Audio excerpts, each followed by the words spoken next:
For your viewing pleasure, this broadcast of the Municipal Council meeting of Alpena is made possible by the funding provided by the City of Alpena.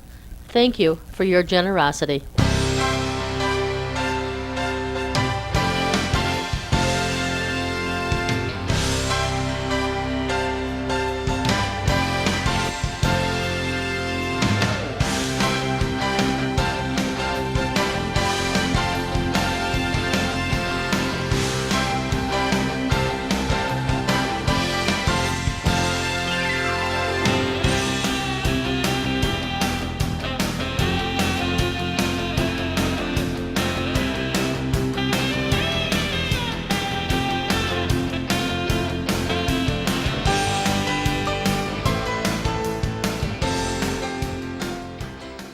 That's it. Good evening and welcome to Alpena City Council meeting of May 1st, 2017. Call the order, please. Johnson? Here. Nielsen? Here. Nowak? Here. Sexton? Here. Walagora? Here. Please rise for the pledge. I pledge Allegiance to the flag of the United States of America and to the republic for which it stands, one nation, under God, indivisible, with liberty and justice for all. Modifications to the agenda this evening. Approval of the minutes for regular session of April 11th and 17, 2017, and closed session of April 11th and April 17th, 2017. Any issues or changes? Citizens appearing before council on agenda and non-agenda items are allowed 5 minutes each to address council. This is the only time this evening that you'll be allowed to address council. If you'd like to do so, please come to the podium and state your name and address for our records.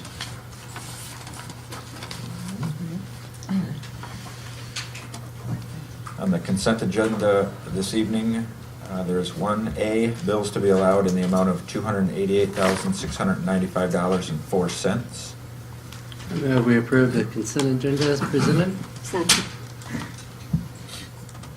Nielsen? Yes. Nowak? Yes. Sexton? Yes. Walagora? Aye. Johnson? Yes. Thank you. Now we're down to proclamations. I have 2 this evening. First one is May 2017 Older Americans Month. Proclamation for the Alpena Senior Center, Senior Citizen Center. Older Americans Month 2017, whereas Alpena includes older Americans who richly contribute to our community, and whereas we acknowledge that what it means to age has changed for the better, and whereas Alpena is committed to supporting older adults as they take charge of their health, explore new opportunities and activities, and focus on independence, and whereas Alpena can provide opportunities to enrich the lives of individuals of all ages by involving older adults in the redefinition of aging in our community, promoting home and community-based services that support independent living, encourage older adults to speak up for themselves and others, and providing opportunities for older adults to share their experiences. Now, therefore, I, Matthew J. Walagora, by the virtue of authority vested in me as the mayor of the city of Alpena, do hereby proclaim May 2017 to be Older Americans Month. I urge every resident to take time during this month to acknowledge older adults and the people who serve them as influential and vital parts of our community. And we have Tracy Nabitzi, BJ Sander, and Annie Hepburn from the Senior Center.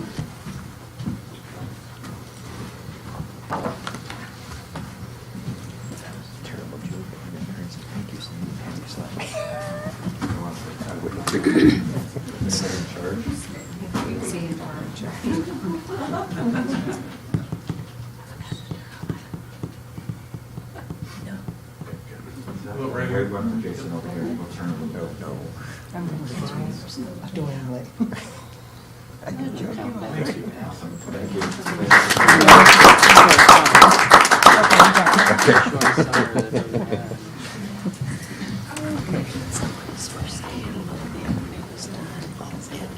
And our second one is May 14th through the 20th, 2017 is Habitat for Humanity Northeast Michigan Week.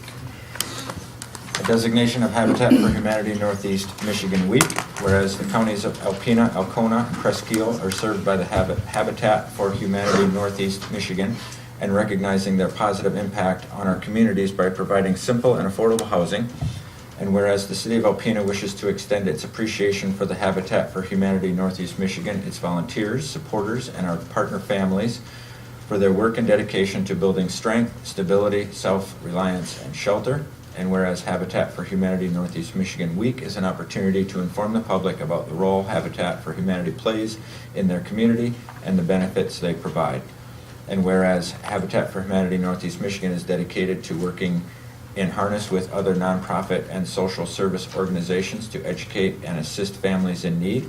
And now therefore I, Matthew J. Walagora, by the authority vested in me as the Mayor of the City of Alpena, do hereby proclaim the week of May 14th through the 20th, 2017 as Habitat for Humanity Northeast Michigan Week. Further, the City of Alpena supports Habitat for Humanity and celebrates their efforts and those of their volunteer supporters and our partner families in providing the strength and stability of our communities. And Ted Fines is here.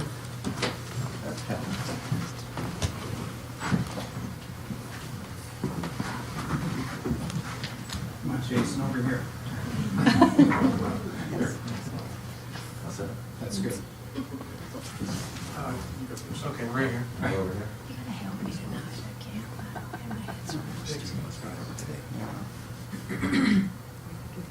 Thanks, guys. Thank you.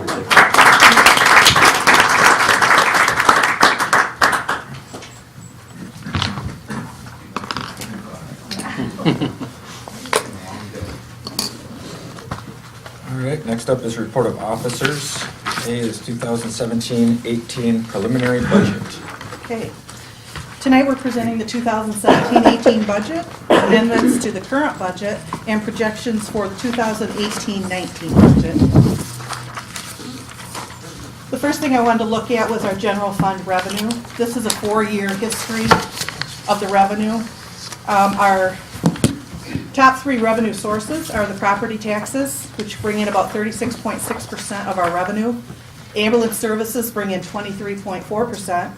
And revenue sharing brings in 14.8%. Now, this is just the general fund, but I always look across to see if there's anything that really stands out. And of course, this is pretty low here compared to the other years, and this is basically because of grants. Some years we get them, some years we don't, and that's why that one is so low. The other one I think that really stands out is Parks and Recreation, because you see these 2 large years. This is the trailhead, so of course we got some revenue for that.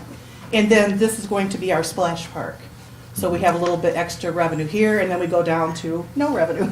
But that's just because we don't have a project yet. So everything looks pretty good in the revenue. Then we'll go to our expenses. A little bit more variation in our expenses.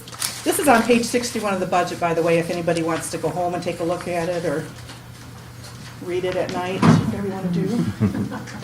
It's a great read. A few things that stand out. Jeff is doing his assessing, going these 2 years, so that's $100,000 extra those 2 years. The IT, a little bit higher here.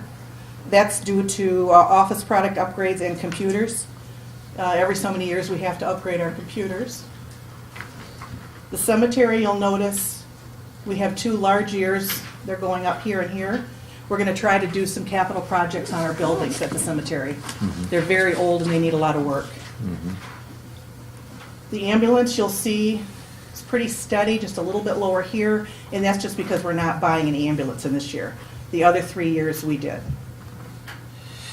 Public Works, pretty steady. This is a little higher. We're going to try to do Carter Street next year. Whether we get to that or not, I'm not sure. We always put in for that. In the 18-19 projected, we put in for that, but we'll take another look when we get there. Light department's a little higher here, 18-19.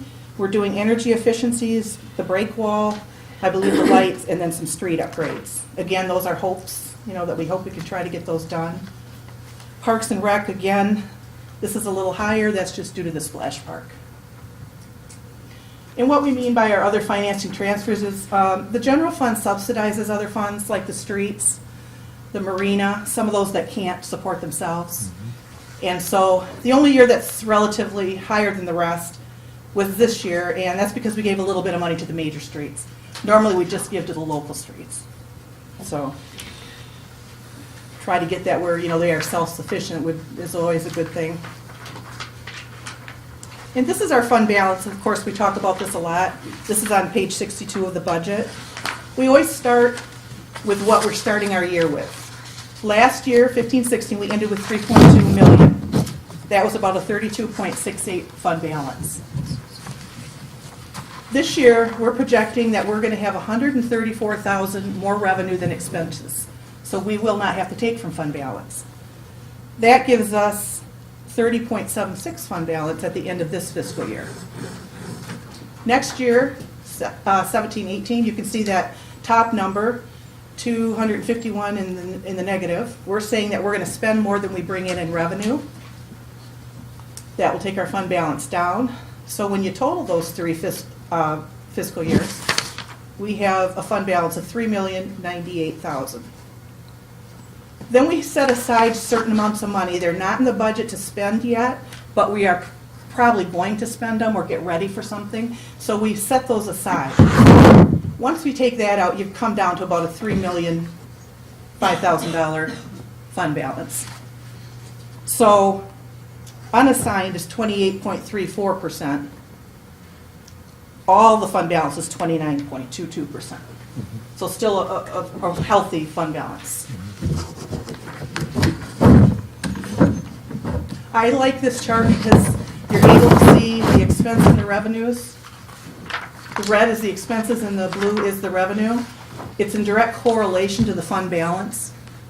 So when you see up here that we transferred money to budget stabilization and DPW construction fund a number of years ago, of course our expenses shot up, but our fund balance went way down, and that was why. When you look over where we start losing revenue sharing, we had to use our budget stabilization fund for 3 years. And I want to say we used about $200,000 for 3 years and see how our fund balance just stayed even. Then unfortunately with the bad economic times, we really couldn't catch up anymore. We'd used our our budget stabilization. So then we did have layoffs. We did cut capital.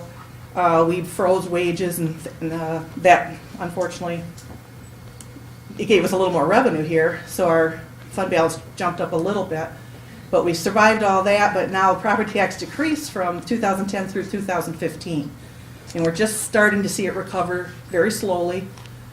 We are still trying to prepare now for the state having given exemptions to personal property taxes. In our case, we had about $750,000 in revenue from personal property. The state does say that they will be reimbursing for that, but we have not seen that yet. We had a low year and then a high year on reimbursement, so we're still kind of waiting for that. And that's why we've tried to keep our fund balance steady. Sometimes too, when you see those large spikes, maybe in some revenue and expenses, maybe we got a large grant. And we have both the expense of doing the project and the revenue from the federal or the state government. The next thing is just the taxable value history. I didn't do a chart on it because there's so much. Jeff keeps track of that every year. There's a 40-year history on page 39 of the budget. And the values steadily increased until 2009. From 2009 through 2016, taxable values decreased by almost $48 million, which equates to about $779,000 in revenue. The taxable value for 2017 increased $1.8 million. It's only the second increase in 9 years, but we always welcome those increases. As far as property tax revenue, this is the history. You can see we kept going up.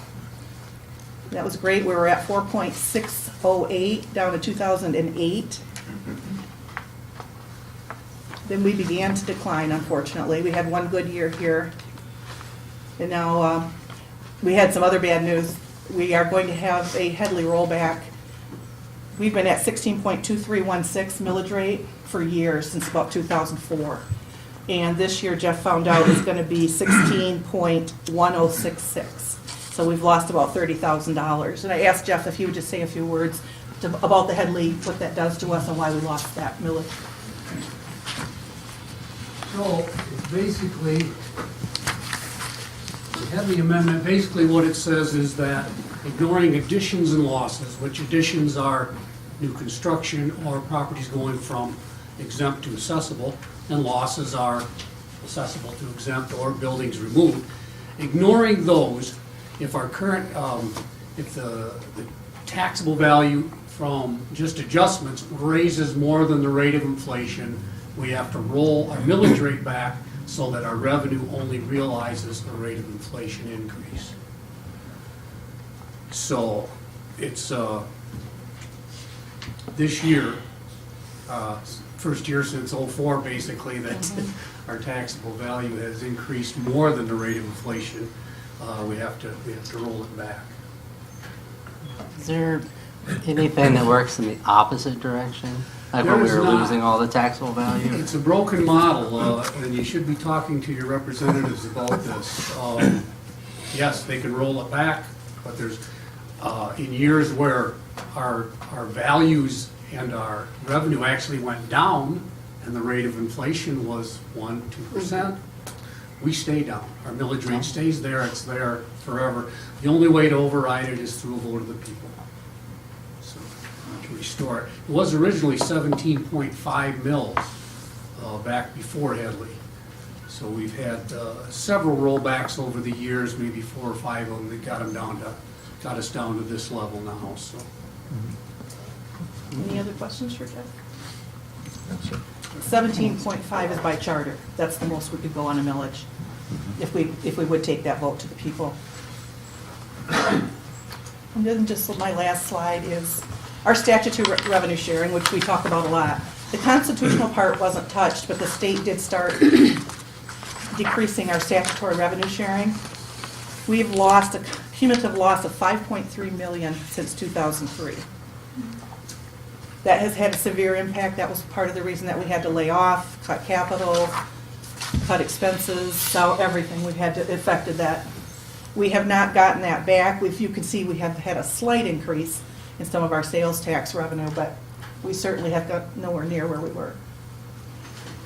Then just for the residents too, in order to see what capital investments that we're projecting for this year and 6 years out, they're listed also out in the CIP at the end of the budget, but we also have them in the narratives. If anybody wants to go look and say, you know, what's police doing this year, you can go in each narrative of each department or fund, and you can look and see what we're going to try to accomplish. As far as debt, the city charter's debt limit is 10% of our total taxable value. For fiscal year ending 2016, that was approximately $25.4 million. The city's debt applicable to that limit is $7.5 million, so we're well below where we can be on debt. Most of our debt, $6 million of it, is in the water and the sewer, where we received low-interest loans from the state to do some capital improvements.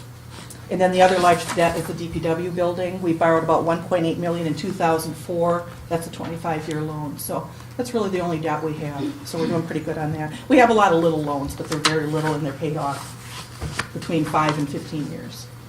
But they're small amounts, so. We're very fortunate that we've received a lot of grants through the hard work of our department heads. Since 2007, the city has completed over $28 million in grant projects, with $10 million from grants and $12.5 million from other sources. The city's portion was $3.9 million. It made the difference in our capability to complete projects when funds were low. There is a history of grants received in the back section of the budget, pages 130 through 157. And then, just after discussion of this budget, I would ask that you receive and file and set a public hearing for the budget on May 15th of 2017. And the budget would be available in the clerk's office as well as on the city's website. Any questions? Anything I can look up for you? Just a quick question. If the party in power in the state office changes, do you think we would ever get that revenue sharing back, or is that once it's gone, is it pretty likely that it'll just It could be come gone back. for good? It could come back. I mean, it would depend on how good a shape the state's in. I think they're looking at that, like Jeff said, it is broken. They're calling it the broken financials in Michigan. All the rollbacks in the state revenue, they're taking from us, and we can't, a lot of cities can't even sustain what we're trying to sustain. So they're really looking at it hard.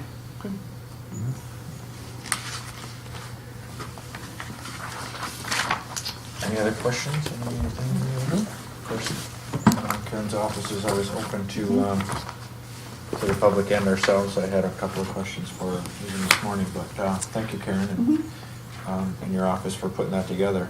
I'm sure I'll probably have a couple more before 2 weeks from now, but does anybody want to entertain the motion that Karen asked? Want that to be two motions, one No, receive. one's good. Maybe we receive and file the budget and schedule a public hearing for May 15th? Second. Nowak, Yes. Sexton, Yes. Walagora, Aye.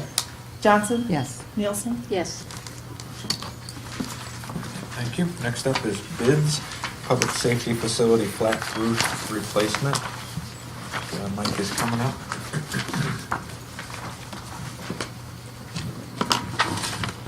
Good evening. On April 25th, 2017, bids were open for the public safety facility flat roof replacement project.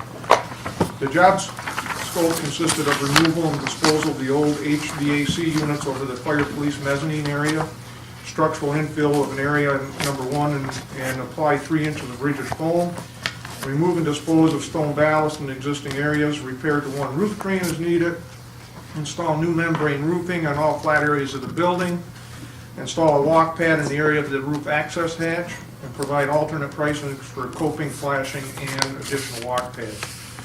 Currently, the existing flat roof areas in the building are the original membrane that is approximately 25 years old. There is currently 1 leak in the mezzanine area that caused minimal damage but is monitored and is under control.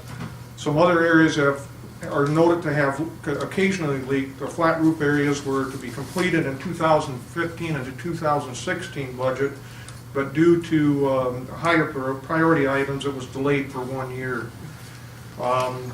1 bid was received from Meridian Contracting Services, totaling $44,700. I meant to expand on that. That's the base bid and alternate 2, those 2 items totaled. Funding of $40,000 for this project was budgeted in capital outlay. However, due to additional costs with the HVAC replacement, the capital outlay was affected.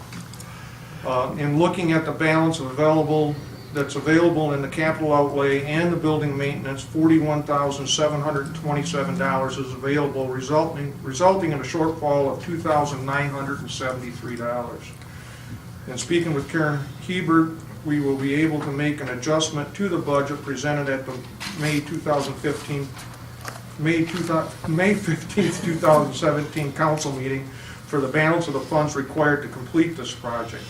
It is my recommendation as the city assistant building official that the city council award the public safety facility flat roof replacement project to Meridian Contract for $44,700. I got a couple of questions, Mike. What is the lifespan of the membrane when we replace it? Is it typically 20 years? It's a 15-year warranty. 15-year warranty. Okay. And of course, my favorite question of all is we received 1 bid. Okay.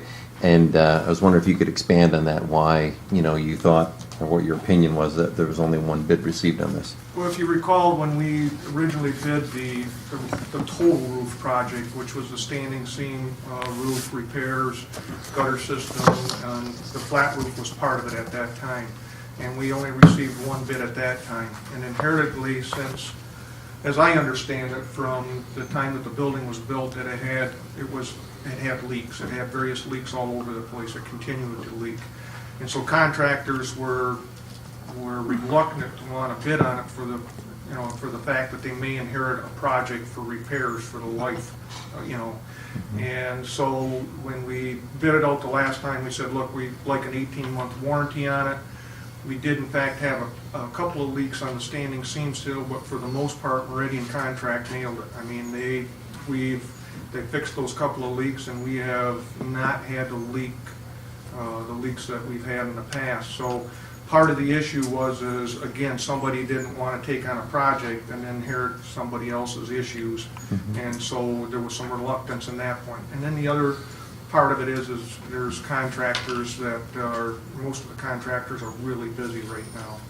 We should have probably bid this out about a month ago, but I knew that we were gonna be close by the time we got to the end of the budget year, and wanted to make sure that, I thought we'd have some money left over in building maintenance to, you know, possibly get this project completed. And by postponing it a year, we've developed a leak, so now's the time to get it done, so. Thanks. And just a quick clarification, Mike, that 41,727 is from this year's budget, and the 2,900 would come out of next year's then? Is that right? Karen? We're gonna do it this year, so when we bring the final budget back to you, we will have made that adjustment to this year's budget. Because all the roof is done, except for that part, we just wanna get the whole thing done, so for another $3,000, we're gonna It's do it. still this year. It will be this year, so your fund balance is gonna come down a teeny bit. And you said yes to that. I did. Okay. We want I it just want to done. clarify for the record. Yeah, It's good to get it done. we wanna get it done. It is. Okay.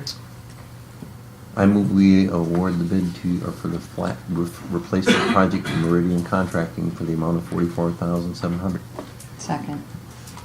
And just one other thing, you know,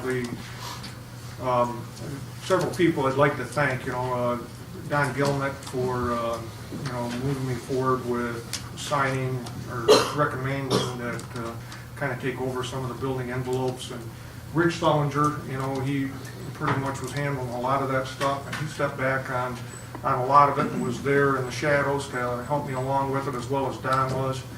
And I appreciate them putting their confidence in council and staff putting their confidence in me for, you know, taking over this particular project. And for Rich, I know we're working on a project right now. He's probably scratching his hair on a little bit, but it's going to come out good, and that's the wastewater boiler replacement. But we've ran into a couple of things there, but we're getting there. So, and then Karen's been great for helping me with budget and understanding it and getting through it and stuff. So it's been interesting and challenging, but it's been really good for me. So I do appreciate it. Great. Thank you, Mike. I'm sure the rest of the staff would like to understand exactly how you got Karen to dip in just a little bit into the general fund, because I heard that's really tough. Actually, when I Don't went tell up any to- secrets. when I went up and talked to Karen, I know that we want to try to hit these budgets as close as we can. We want to hit the nail on the head. Yeah, we can always try to over budget so that we make sure we're covered, but then that just takes money away from somebody else. And so I was really hoping that we could really make this project go, and I was worried about it. Karen said, "What are you worried about, Mike?" She says, "It's only $3,000 and it's a big project. Let's just get it done." But it did bother me because I didn't hit the nail on the head. So, Though we used a lot of the savings that you know, he had gotten us through efficiencies, so we're gonna use a lot of savings for some of that, so that'll help. We may even end up having enough money for it all. and Bill and Joel have been fantastic too. Yeah, we can steal from their budgets. That's right, it's their building. I said hi to Mike today too, just so you know. Not that Bill. Don't want that. Passing them out. If we can get this stuff All right, on. thanks again, Mike. We got there's a motion on the floor. So Yep. if we're ready, go ahead. Sexton, Yes. Waldorf, Aye. Johnson, Yes. Nielsen, Yes. Noah. Yes. I know, Chip. Okay, thank you. Skipping down to new business. A is the extension of the Marina operators contract. Don's coming up. Good evening. As you may or may not know, 2017 is the last year of the current Marina operators contract, Thunder Bay Shores Marine. Their contract was set to expire December 31st of this year. We extended it for a year back in 2016, you may recall that. Karen, Greg, and I talked about it during budget sessions this year, again, early in the year as we did last year. And when we put together a budget, no matter which way we do it, it's bleak right now. You know, it's just a huge loss. So we want to offer to let Thunder Bay Shores Marine another year on their contract to manage it again. It's the same as it was before. It's getting another year. That gives us another year. Hopefully times change. But as you know, we put in for a grant to do a study of economic impact. We did get that grant. We haven't got all the money to pay for it yet. We got the grant. We're working on that. But that will allow us additional time to explore other options. There's other people in the community that have expressed interest in possibly entering into contractual arrangements. The only thing is a lot of them don't really have any idea what it entails, so I wouldn't want to have somebody come in and say, hey, I'll run it. And no, you're not going to run it, you're going to learn how to run it. Get going with Rich and Mike, and so that's what we're working for. So anyway, we will continue to establish budget parameters as we move forward for a scenario where we operate ourselves as city staff, because that could inevitably be what happens, no matter what we would like to have. So, as a harbor master, I would recommend that council approve the one-year extension of Thunder Bay Shores Marine contract through December 31st of 2018. And if anybody has any questions, I'll be happy to answer. I do not. I'm glad that they're willing to stick around for at least another year, so. Yes, we're still alive. Doing a fine job. I move that we approve the extension of Thunder Bay Shores Marine contract through December 31st, 2018. Second. Oh, Thank Walagora? Aye. Johnson? yes. Nielsen? Yes. Noah? Yes. Sexton? Yes. All right, thank you, Don. Next up is the 2017-18 water and sewer rates. Rich? Last year, when we included the water and sewer rates, just included them in the budget, there was some discussion about it. We ended up pulling them out and writing up the basis for those rate increases. It was handled at a subsequent meeting. This year, to try to get ahead of the curve, we went through, did it in advance, and brought it at the preliminary budget, so that if there is support from council, we will include it in the regular budget, and it will be presented next meeting with the public hearing. This is the time of year once we have the budget at this level, I've got a handle on what our costs are, what our numbers are going to be for the next year, and to finish out this year. So I can take those, put them into my spreadsheets, go through the calculations and determine what that impact is on our water and sewer rates. And then at this time, I also get with Mike Glowinski from Suez, old habits die hard, from Suez, and have him give me last year's, where we ended up last year as far as total volumes billed to both the city and the township. So I can put those in, update the numbers, and figure out where we're at as far as costs. There's certain elements of the rate structure that are held constant. The ready-to-serve charge, the billing charge, those remain constant. We're not increasing those.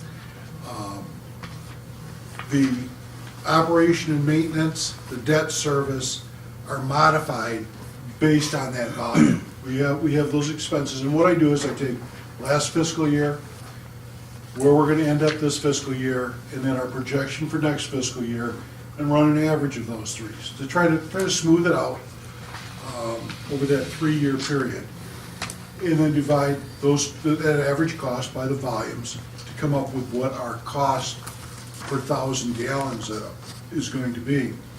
And in the two colored boxes that are in the memo, blue is the water, green is the sewer, and you can see the variation from 2016, 2015, 16, or 16, 17 to 17, 18, and where we're at. Our costs at the water treatment plant have gone up about 31 cents a thousand. Distribution about 14 cents a thousand, etc. Overall, we're looking at about 56 cents per thousand increase to operate the water system, water utility. The other factor that comes into play is our volumes. As you can see, we had a little less volume of sales in water. So if we have less volume to distribute that over, the costs for those are going to go up. Cost per unit is going to go up. Vice versa on the sewer, we had more sewer sales, and that's predominantly, we saw an increase in the sewage that was billed to the township. So we saw an increase there. Our water and sewer bills are pretty constant because the sewer is based off our meter reads. So that's the variable, is the township. But we actually saw a decrease of 8 cents per thousand in the water utility because we have a bigger volume to distribute that over. Overall, we are looking at our rates. Right now, they're $10.74 per thousand. Based on my calculations, it would go to $11.22 per thousand. Now, the one thing I did increase in there, independent of our actual cost, and that is our infrastructure maintenance charge. Last year, it was at $1.30 for each water and $1.30 for sewer per thousand gallons. For this year, to help get some more dollars available for infrastructure maintenance, I increased those each by 5 cents, a nickel each. So those went from $1.30 to $1.35. That's included in that, going from the 1074 to the 1122. Overall, it represents a 4.47% increase in the overall cost per thousand to our customers. The rates proposed with all customers paying the same rate, it would generate about $2.547 million. And just as a comparison, the rates last year would have, the rates this year as compared to last will generate about another $153,000 towards our capital. So we're not making huge jumps, but we're just going to slowly and steadily try to increase that. So that is our proposed rates for 2017-18, and I'd be happy to answer any questions that the council may have. The trend that you're currently seeing, the downward trend, are you noticing that in this calendar year as well? I mean, are we still on a decrease in volume, or is it kind of flattened itself out again? We haven't, I haven't followed up with Mike on that as far as where we're at.